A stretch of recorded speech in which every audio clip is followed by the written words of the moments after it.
It was a quiet Thursday evening, the kind of evening where loneliness presses down heavier than usual. Inside a modest two-bedroom house, James sat on the edge of his couch, nervously adjusting his shirt collar in the reflection of his darkened TV screen. James was a single father.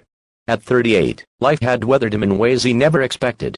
3 years earlier, his wife had passed away suddenly, leaving him to raise their 7-year-old daughter, Emily, alone. The grief had swallowed him whole, and for a long time, dating wasn't even a thought.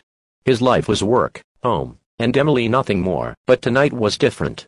Tonight, for the first time in years, he had agreed to go on a date. A friend had set him up with someone named Sarah, a single mom. She'd lost her husband too, in the car accident, and her story had struck something inside him. Still, he hadn't expected the nerves. His hands trembled as he smoothed the wrinkles out of his shirt. The doorbell rang. James took a deep breath, and opened the door. There she was. Sarah. She was a little shorter than he expected, her hair swept up in a loose bun, eyes gentle but tired, the kind of tired you can only get from carrying the weight of the world for too long. "Hi," she said softly, offering a smile. James, he nodded, returning a smile that felt rusty but genuine. "Yeah. Hi, Sarah. Please come in." But she didn't move. Instead, she bit her lip nervously. Then she said the words that made James freeze in place. "My kids are in the car." For a moment, James didn't understand. His mind scrambled. Kids. Plural. He thought this was just dinner. A casual first date. Suddenly, this wasn't just two lonely adults meeting, it was two broken families colliding. Sarah must have seen the flicker of panic in his eyes, because her shoulders sagged. "I'm sorry," she said quickly. "I should have told you. I didn't know how. I didn't want to scare you off. But I couldn't find a babysitter tonight, and honestly my kids wanted to meet you." There was silence. James stood frozen, a storm of doubts racing through him. Meeting someone's kids on a first date. Wasn't that too fast? What if they didn't like him? What if Emily didn't get along with them? But then something inside him softened. He looked at Sarah, at the way her hands fidgeted nervously, at the hope and fear mixed in her eyes, and he understood. She wasn't just looking for love. She was fighting to survive, the same way he was. James took a deep breath. "Okay," he said finally. "Then let's go meet them." The car doors opened, and two small figures climbed out. A boy about 10, clutching a stuffed dinosaur, and a younger girl who immediately ran to Sarah, clinging to her leg. "This is Ethan," Sarah said gently, placing her hand on her son's shoulder. "And this is Lily." The boy stared at James cautiously, while the little girl peeked out shyly. James knelt down, making sure his eyes were level with theirs.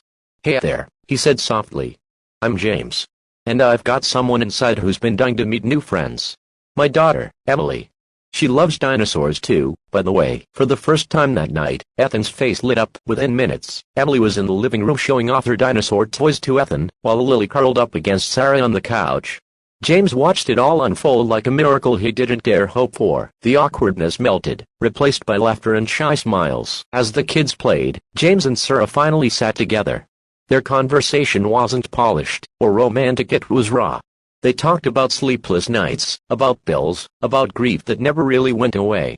But they also talked about hope, about the dreams they still carried, quietly, for a future that might not be so lonely. Hours slipped by unnoticed. At one point, Sarah whispered, almost ashamed, "I thought you'd shut the door when I said my kids were in the car." James looked at her, his voice steady but tender. "There was a time I might have. But I know what it's like to be left standing alone with the weight of the world on your shoulders. And I wouldn't do that to you nor to them." Sarah's eyes shimmered with tears. She reached for his hand, and for the first time in years, James didn't pull away. Weeks turned into months.